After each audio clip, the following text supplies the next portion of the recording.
Good morning Odisha राज्य तथा देश विदेश आपण मान नहीं आसी 15टी बड़ खबर वीडियो को थोड़े शेष जाए निश्चय देखो वीडियो भल लगे गोटे लाइक करदे आउ चैनल रे प्रथम थर आसते चैनल टी सब्सक्राइब करने जमारू भूलिए नहीं।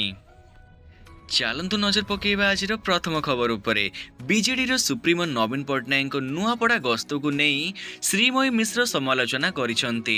नवीन को दुई पीएसओ हाथ धरी नेउथिबा वीडियो पोस्ट करी टार्गेट करिसंती श्रीमयी कहिसंती जदि नवीन पुओ थांते से कौन तांको असुस्थ बापा को एभली अवस्था केवल प्रचार पई बाहर को छाड़ी थांते।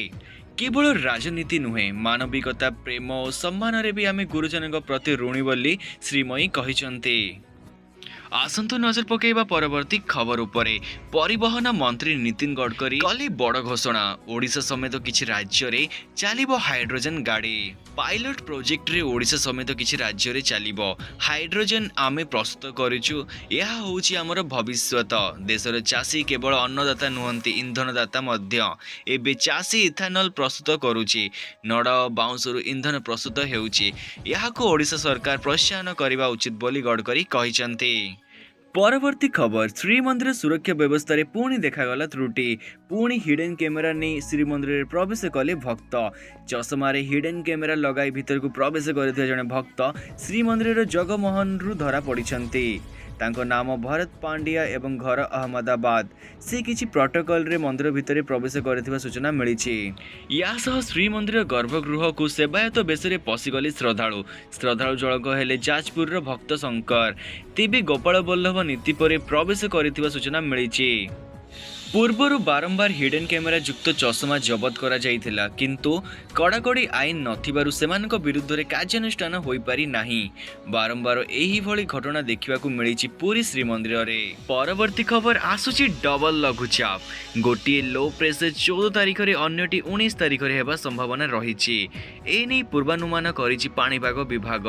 बात्या मंथा प्रभाव रे वर्तमान पूर्व केंद्रीय और तत्संलग्न उत्तर पूर्व बंगोपसागर रे एक घूर्णिबलय सक्रिय रही। यह 12 तारिख रे दक्षिण पूर्व बंगोपसागर रे पहुंचीब।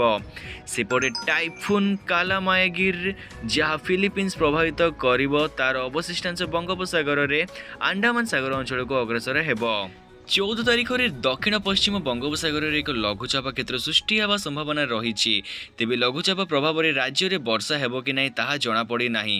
अन्यपटे 19 तारिख आड़ को आउ एक लघुचाप संभावना रही। परवर्ती खबर जातीय राजपथ रे डिवाइडर रे पिटी हेला टूरिस्ट गाड़ी। 17 जन गुरुतर होइचंती। संबलपुर रो मां समलेश्वरी दर्शन पई एक टूरिस्ट गाड़ी लोक माने जाउथिबा बेले डिवाइडर रे पिटी होइथिला। 55 नंबर जातीय राजपथ रे अनुगुल जिल्लार हडम्पा थाना लुहामुंडा ठारे तीर्थयात्री गाड़ी दुर्घटनाग्रस्त होइछि। एही दुर्घटना रे गाड़ी रे बसिथिबा 17 जन गुरुतर होइछंती। परवर्ती खबर कलिंग घाटी रे यात्रीवाही बस दुर्घटना। मर्मन्तुक दुर्घटना रे जणे मृत्यु 15 रु अधिक आहत होइछंती। बरगढ़ ठारू ब्रह्मपुर अभिमुखे श्री राम नामक यात्रीवाही बस जाउथिला। कलिंगा घाटी रे मर्मन्तुक बस दुर्घटना रे जणे महिला मृत्यु होइछि। आहतक मध्यरु 3 जनक अवस्था गुरुतर रहिछि। सेमानंकु उदयगिरी गोष्ठी स्वास्थ्य केन्द्र और भंजनगर मेडिकल रे भर्ती करा जाइछि। परवर्ती खबर राज्य रे बढ़िबो शीत खसुची पारद। दिनक परे राज्य रे बढ़ी पारे शीत विशेषकर आभ्यंतरीण और पहाड़िया अंचल तलामुहा हेउची पारद। राज्य को उत्तरा वायु प्रवेश सह जल बाष्प परिमाण कमिछि। 9 तारिख बेलू किसी स्थान रे 10 डिग्री पर्यंत खसी पारे सर्वनिम्न तापमात्रा। ट्विन सिटी रे भी आगामी 72 घंटा रे सर्वनिम्न तापमात्रा 16 डिग्री छुई पारे। पारद फुलबाणी रे सर्वनिम्न तापमात्रा 13 डिग्री सेल्सियस रेकर्ड होइथिबा बेले दारिंगबाड़ी रे 15 डिग्री सेल्सियस, भुवनेश्वर रे 18.5 डिग्री सेल्सियस, कटक रे 18.6 डिग्री सेल्सियस रेकर्ड करा जाइछे। भुवनेश्वर और कटक रे रातिर तापमात्रा 1 रु 1.5 डिग्री वृद्धि परिलक्षित होइछि। परवर्ती खबर केंद्र सरकार अष्टम केंद्रीय वेतन कमिशन गठन को आनुष्ठानिक भाव ग्रहण करिसंती। नवेम्बर 3 तारिख रे अर्थ मंत्रालय यार कार्यकाल एवं सदस्यों नाम उल्लेख कर एक गेजेट विज्ञप्ति जारी करथिला। एही पदक्षेप सरकारी कर्मचारी और पेंशन भोगी दरमा एवं भत्ता परिवर्तन पर आशा सृष्टि करिछि। तथापि 18 मासरे सुपारिश पर वर्धित दरमा केबे मिलिबो ताहा बुझिबा गुरुत्वपूर्ण। जस्टिस रंजना प्रकाश देसाई अष्टम वेतन कमिशन अध्यक्ष हेबे। पंकज जैन सदस्य सचिव नियुक्ति करा जायछि। जनवरी 1 रु 2026 रु कार्यकारी होई पारिबो किंतु समग्र प्रक्रिया रे किछि धैर्य आवश्यक हेबो। परवर्ती खबर महिला क्रिकेट विश्वकप 2025 जीतिथिबा भारतीय महिला क्रिकेट दलर सदस्य माने राष्ट्रपति भवन में राष्ट्रपति श्रीमती द्रौपदी मुर्मू को साक्षात करिसंती।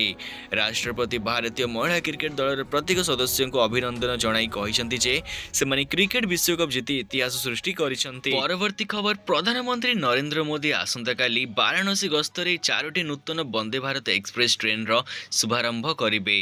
नूतन वंदे भारत एक्सप्रेस ट्रेन गुड़िक बनारस रु खजुराहो, लखनऊ रु सहारनपुर, फिरोजपुर रु दिल्ली, एर्नाकुलम रु बेंगलुरु रूट रे चलाचल करिवो। आज पई एतिक वीडियोटी भल लागितले गोटिए लाइक कर देबे आ चैनल रे प्रथम थर पई आस्त्रे चैनल को सब्सक्राइब करिया पई जमारो भूलिबे नाही। आपण वीडियोटी को शेष जाय देखिथिबार आपण समस्त को धन्यवाद।